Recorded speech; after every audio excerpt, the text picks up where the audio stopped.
देखो बेटा, अभी ये जो क्वेश्चन है, इस क्वेश्चन को हम लोग जो है वो कंजंक्शन वाले पार्ट में डील करते हैं जब कोरिलेटिव्स पढ़ाते हैं। कोरिलेटिव कंजंक्शन ऐसे कंजंक्शन होते हैं जो अपने साथ पेयर में आते हैं और सेम रैंक के स्ट्रक्चर से पहले आते हैं।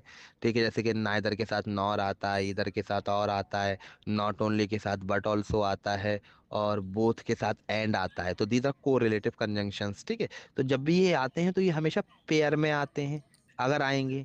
और क्या करते हैं, ये इक्विवेलेंट स्ट्रक्चर्स को जोड़ते हैं। अब now look at this question, she neither likes coffee nor tea. तो यहाँ पर देखो, नाइदर नाइदर और नॉर का पेयर बन गया।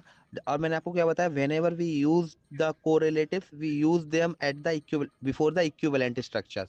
तो अगर आप नाइदर का इस्तेमाल लाइक से पहले कर रहे हो, विच इज अ वर्ब, तो नॉर इसका कोरिलेटिव है, तो नॉर का इस्तेमाल भी किसी वर्ब से पहले होना चाहिए था, but there is no as such verb in the sentence. ठीक है, तो वहां पर मतलब जिससे पहले आप नॉर लिख पाओ, है ना बेटा। फिर अब आप एक चीज देखो, लेकिन नॉर को जो आपने लिखा है वो एक टी नाउन से पहले लिखा है, and there is one more noun in the sentence which is coffee. तो दो नाउन हैं। तो अगर हम, सॉरी, नॉर को जो टी नाउन से पहले लिखा है और कॉफी एक और नाउन है, तो there are two nouns in the sentence. तो अगर हम नाइदर की पोजीशन को like which is a verb से पहले उठाकर कॉफी verb which is a noun से पहले लिख देंगे, तो नाइदर और नॉर देखो दोनों इक्विवेलेंट स्ट्रक्चर नाउन से पहले आने लगे, है ना, तो फिर वो सही हो जाएगा। थिंक मेंटल एक्टिविटी की वर्ब है, एड एक्शन दिखाती है मेंटल एक्टिविटी।